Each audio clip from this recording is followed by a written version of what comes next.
మేము భయపెట్టాలని చూస్తే కేసీఆర్నే తీసుకుపోయే వాళ్ళం. కేటీఆర్ కేసుతో బీజేపీకి ఏం సంబంధం? బీఆర్ఎస్ సచ్చిన పాము అని చెప్పేసి రఘునందన్ రావు చెప్తున్నాడు.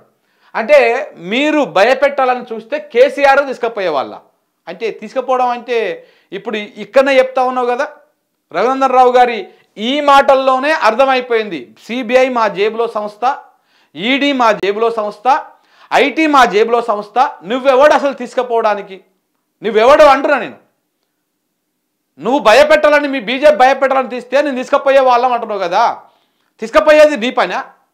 దానికి ఒక వ్యవస్థ ఉంటుంది, దానికి ఒక న్యాయ వ్యవస్థ ఉన్నది, ఓ చట్టం ఉన్నది, ఓ లెక్క ప్రకారం కదా పోవాలి. ఒకవేళ కేసీఆర్ తప్పు చేసి ఉంటే మీరు వదిలిపెట్టినా కానీ తప్పు మీదే అవుతుంది కదా. అంటే చట్టాన్ని చేతులకు తీసుకుంటారా మీరు? సిబిఐ ఈడీలను మీ జేబు సంస్థలను మరొకసారి చెప్తున్నారా?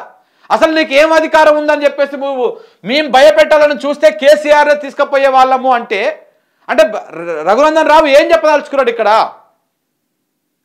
అంటే మేము కావాలనుకుంటే ఈడీని సిబిఐని పంపిస్తాము, అందులో కేసున్నా కేసు లేకపోయినా వాడుకో అది చేస్తాము అని చెప్పేసి చెప్తున్నావా? అంటే వీళ్ళ దిగజారుడు రాజకీయతనానికి ఒక నిదర్శనం ఇది. మరి బీఆర్ఎస్ పార్టీ చచ్చిపోయిన పామే కదా, మరి ఎందుకు దాని మీద మాట్లాడుతూ ఉన్నావు? బీఆర్ఎస్ పార్టీ మీద కాంగ్రెస్ పార్టీతో మంచిగా అలా ములాఖాతులు, చీకటి ఒప్పందాలు, మీ సెటిల్మెంట్లకు వాళ్ళు అడ్డం రావట్లేదు, ఇవన్నీ నడుస్తూనే ఉన్నాయి కదా మంచిగా. అంత అద్భుతంగా నడుస్తూ ఉంది కదా వ్యవహారం. బీజేపీ కాంగ్రెస్ రాష్ట్రంలో మంచిగా మిలాఖత్ వ్యవహారం నడుస్తూనే ఉన్నది కదా. మరి చచ్చిపోయినటువంటి బీఆర్ఎస్ పామ్ గురించి ఎందుకంత వర్రీ అవుతా ఉన్నావు? సరే వాళ్ళు మాట్లాడుకున్నారు, ఏదో సభ పెట్టుకున్నారు, మాట్లాడుకున్నారు, మరి నువ్వెందుకు అంత భయపడతా ఉన్నావు?